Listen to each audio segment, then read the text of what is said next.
Dan pemirsa, putusan Pengadilan Negeri Jakarta Pusat pada Kamis 2 Maret kemarin dinilai banyak pihak melebihi kewenangannya. Keganjilan hukum tersebut kembali menguatkan analisa sejumlah pihak yang kerap mengingatkan bahwa ada upaya sejumlah orang untuk menunda pelaksanaan pemilu.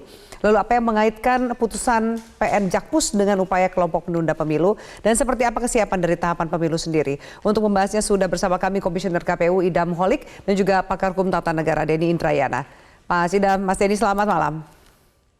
Selamat malam. Selamat malam, Mbak Filiani. Iya, baik.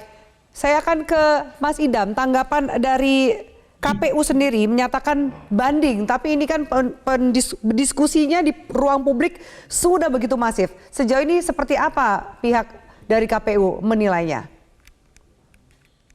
Ya, berkaitan dengan diskusi yang begitu masif di ruang publik, ini menegaskan bahwa kepada kita semua sebagai bangsa Indonesia agar bisa melaksanakan ketentuan yang terdapat di dalam Undang-Undang Dasar Pasal 22E ayat 1 di mana pemilu diselenggarakan setiap 5 tahun sekali dan apalagi kami ini melaksanakan Undang-Undang Pemilu khususnya Pasal 167 ayat 1 Undang-Undang Nomor 7 tahun 2017 bahwa pemilu diselenggarakan setiap 5 tahun sekali.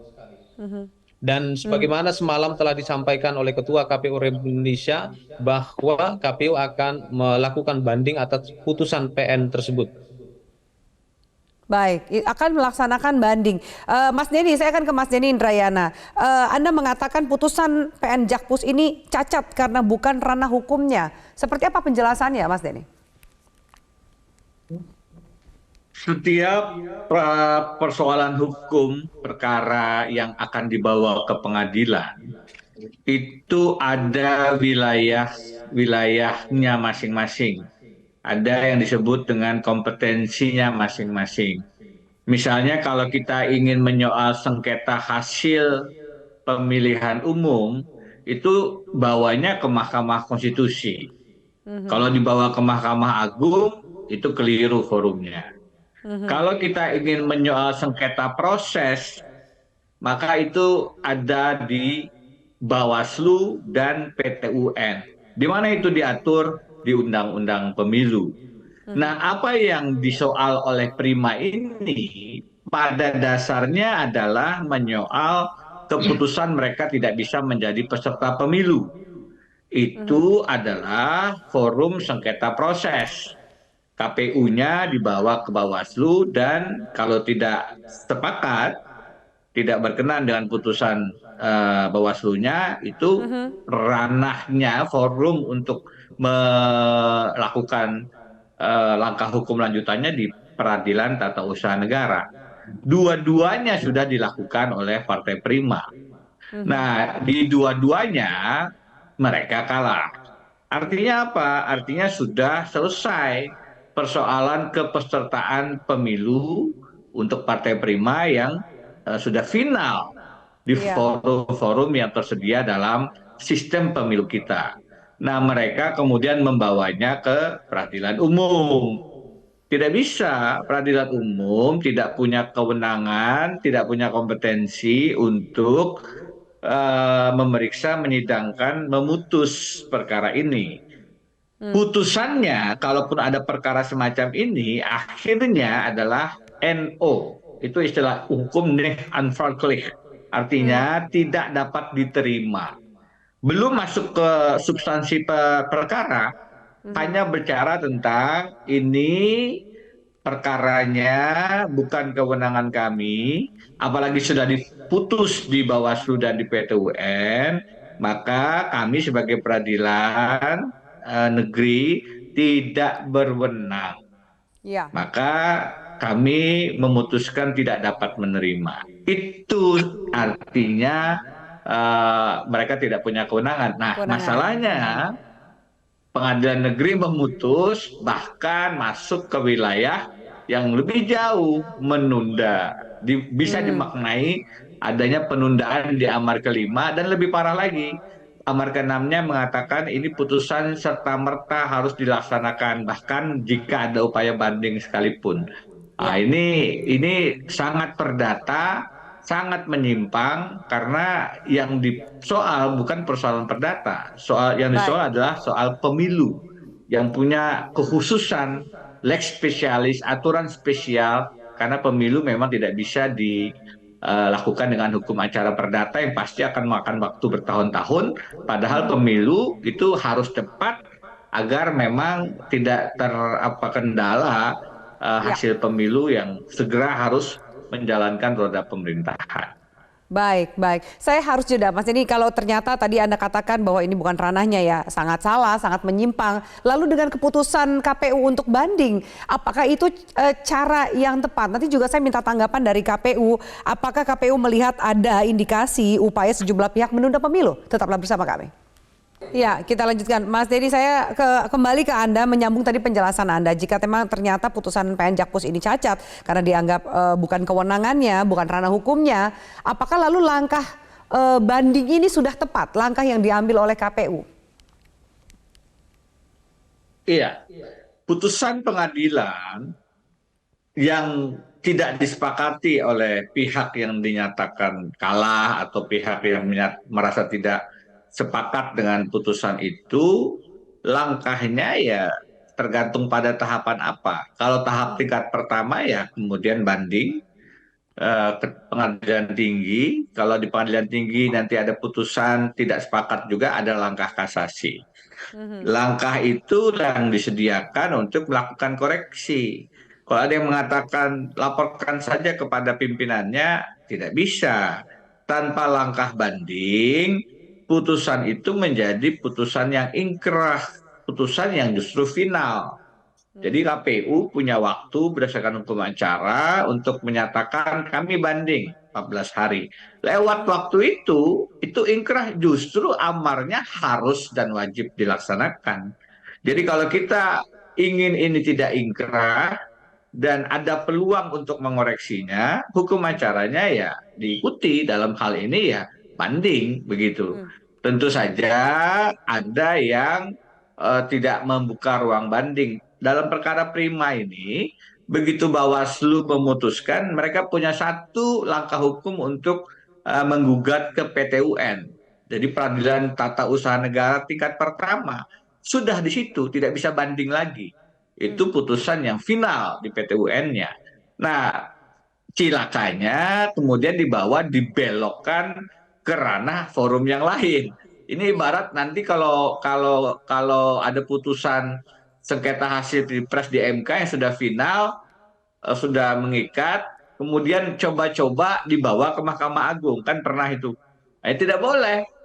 Nah, kalau begitu caranya tidak akan selesai-selesai. Itu sebabnya ada forum-forum yang diputus itu adalah finalnya. Sengketa hasil pilpres finalnya di Mahkamah Konstitusi. Iya. Kalau kemudian dibelokkan ke Mahkamah Agung, putusan pilpresnya kita tidak setuju di MK, wah ini MK-nya begini, saya bawa deh ke Mahkamah Agung. Hei Mahkamah Agung, tolong diproses ini sengketa hasil pilpres. Nggak bisa, Mahkamah Agung harus menolak. Itu forumnya sudah selesai di Mahkamah Konstitusi. Sama dengan Prima ini, pengadilan negerinya harus menolak, itu sudah selesai di PT UN dan Bawaslu Iya. sebelumnya. Oke. Tapi karena sudah divonis dan ada forum untuk mengajukan banding, ya banding itulah yang harus dilaksanakan. Kira-kira Oke, begitu, baik. Mbak Baik. Afliani. Saya akan ke Mas Idam. Banyak yang mempertanyakan, lalu kalau jika ternyata KPU mengajukan banding, bagaimana dampak terhadap tahapan yang saat ini sudah berjalan? Seperti apa, Mas Idam? Ya, baik. Tahapan kami tetap lanjutkan karena memang penyelenggaraan pemilu harus dilaksanakan setiap 5 tahun sekali, dan kita ketahui dalam undang-undang pemilu tidak ada istilah penundaan pemilu. Yang ada adalah pemilu susulan dan pemilu lanjutan. Jadi dari diksi yang digunakan saja itu sudah tidak tepat, tidak merujuk pada undang-undang pemilu. Jadi saat ini kami telah sampaikan kepada seluruh jajaran kami di Indonesia bahwa tahapan penyelenggaraan pemilu tetap berjalan sebagaimana mestinya, karena pemilu harus dilaksanakan setiap 5 tahun sekali. Saat ini petugas Pantarli sedang melakukan proses pemutakhiran daftar pemilih, rekan-rekan KPU di daerah sedang melakukan proses verifikasi faktual dukungan pemilih untuk bakal calon DPD. Dan kami pun saat ini sedang melakukan proses finalisasi, legal drafting, PKPU pencalonan anggota legislatif. Ya. Jadi tahapan pemilu berjalan sebagaimana mestinya. Tidak ada Dan yang perlu sebagaimana yang tadi dikhawatirkan. tidak perlu ada yang dikhawatirkan, kami pastikan bahwa 14 Februari 2024 adalah hari pemungutan suara untuk pemilu serentak 2024 sebagaimana yang telah ditetapkan oleh KPU dalam dalam peraturan KPU mengenai jadwal dan tahapan penyelenggaraan pemilu. Ya, baik. Mas Idam, apakah dari pihak KPU melihat ada indikasi upaya sejumlah pihak untuk menunda pemilu dari proses dari putusan PN Jakpus ini?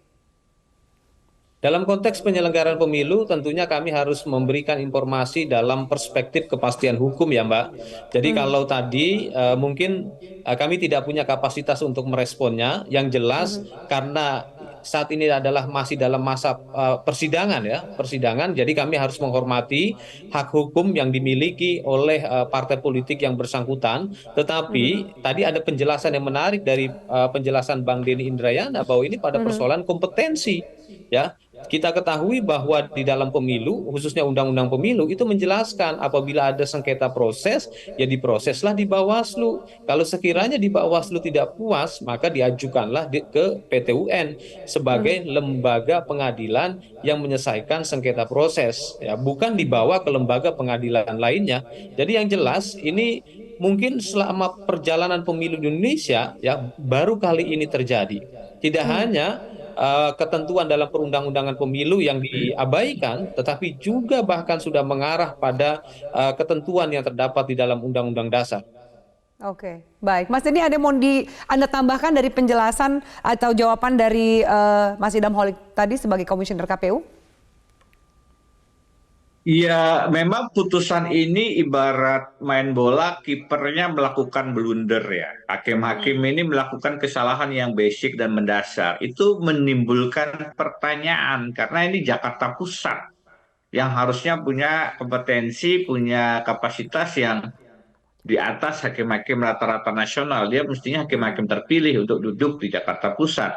Dan kesalahannya sangat mendasar tentang kompetensi yang mereka tahu bahwa ini harusnya bukan wilayah mereka. Apalagi Ya. KPU sudah menyampaikan argumentasi-argumentasi kompetensi absolut ini. Jadi sudah dijelaskan. Nah, itu menimbulkan pertanyaan memang ada apa? Apakah ini semata-mata persoalan kompetensi atau ada faktor-faktor lain? Tadi ada lembaga think tank yang mengatakan ada kekuatan terorganisir. Itu tentu harus dilacak. Karena itu Komisi Yudisial menurut saya perlu mengambil langkah-langkah untuk menginvestigasi tanpa harus merusak independensi peradilan. Tetap apakah ada perilaku hakim yang perlu diselidiki karena sangat mendasar dan aneh putusannya di tengah wacana penundaan yang kerap kita dengar. Ada beberapa skenario melalui dekret presiden, melalui sidang istimewa MPR, melalui perubahan undang-undang dasar, melalui bahkan putusan Mahkamah Konstitusi yang akan merubah sistem pemilu karenanya butuh waktu penundaan 2 sampai 3 tahun. Ini kan terus menjadi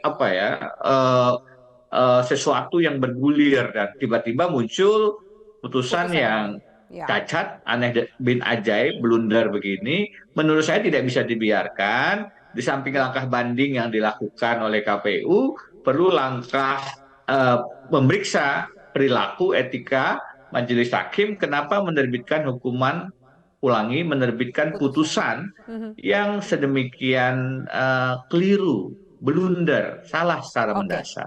Oke, baik. Kita harus jeda Bapak-Bapak. Kita lanjutkan lalu bagaimana menjaga supaya isu penundaan pemilu ini tidak semakin liar. Kita lanjutkan sesaat lagi, tetaplah bersama kami di Prime News. Baik, saya ke Mas Denny. Mas Denny, ada statement dari Humas PN Jakpus Zulkifli Aco yang mengatakan keputusannya tidak menyatakan menunda pemilu, tetapi menghukum tanda kutip KPU untuk tidak melaksanakan sisa tahapan pemilu 2024. Masih banyak yang merasa bingung dengan dua hal, apakah sejauh apa hal ini berbeda? Mengatakan tidak menunda pemilu tapi menghukum untuk tidak melaksanakan sisa tahapan pemilu. Seperti apa Anda menjelaskannya?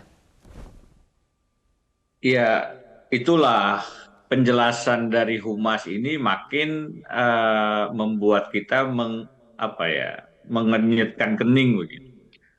Kalau dibaca bunyi amar putusan yang kelima itu memang mengatakan tidak lagi melaksanakan tahapan dan pada dasarnya kemudian mengulang pemilu dengan waktu yang dimulai dari awal. Mereka menghitungnya 2 tahun, 4 bulan, 7 hari. Itu hitungan pemilu, proses tahapan-tahapan semuanya begitu. Artinya kan dengan demikian pemilu akan bergeser dari tahun 2024. Jadwalnya. Itu maknanya kan ditunda kan begitu. Memang kalau juru bicara mengatakan tidak ada kata penundaan dalam amar putusan itu benar. Tapi bahwasanya mereka minta tidak dilaksanakan tahapan dan kemudian tahapan dimulai dihitung lagi dari 2 tahun 4 bulan 7 hari kan bergeser dari 2024 sama dengan penundaan kan begitu. Bahasa orang membahasakan amar putusan yang kelima itu adalah penundaan. Tadi sudah dijelaskan bahwa tidak ada sebenarnya bahasa penundaan dalam undang-undang pemilu, yang ada adalah pemilu susulan atau pemilu lanjutan. Pun dasar alasannya jelas, adanya bencana alam, kekacauan, kerusuhan dan sejenisnya. Itu tidak bisa sembarangan. Itu pun kewenangannya ada di KPU, bukan di pengadilan negeri. Karena itu penjelasan yang dilakukan oleh Humas makin membuat ini makin blunder. Dia ingin mengatakan tidak semakin jelas, malah semakin blunder ya penjelasan tersebut. Iya. Makin blunder karena ingin ngeles bahwa tidak ada kata-kata penundaan, jadi tidak menunda dong. Tapi kan itu dengan mengatakan berhentilah tahapan, mulai lagi dengan tahapan awal dari 2 tahun 4 bulan 7 hari, tambah 2 tahun saja dari sekarang udah 2025 kan begitu. Itu artinya kan bergeser. Itu kan artinya sama dengan menunda. Ini yang menurut saya penjelasan yang makin membuat kacau, makin kelihatan bahwa ingin membenarkan sesuatu yang secara nyata sudah keliru, sehingga makin kacau penjelasannya. Oke, baik. Kembali ke Mas Idam Holik, bagaimana upaya dari KPU sendiri untuk menjaga agar isu penundaan pemilu ini tidak semakin liar? Apa yang antisipasi dan apa yang akan dilakukan oleh KPU sendiri, Mas Idam? Ya, kami meyakini bahwa seluruh penyelenggara kami itu menyampaikan informasi-informasi yang benar tentang undang-undang pemilu dan bagaimana undang-undang pemilu mengatur jalannya penyelenggaraan pemilu.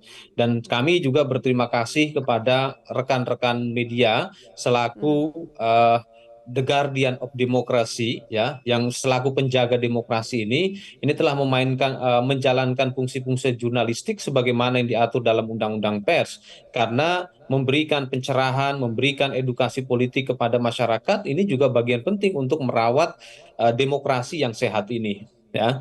Dan kita ketahui bahwa penyelenggaraan pemilu ini merupakan amanah konstitusi, tidak sekedar undang-undang pemilu. Oleh karena itu, mari kita jaga amanah konstitusi ini. Baik.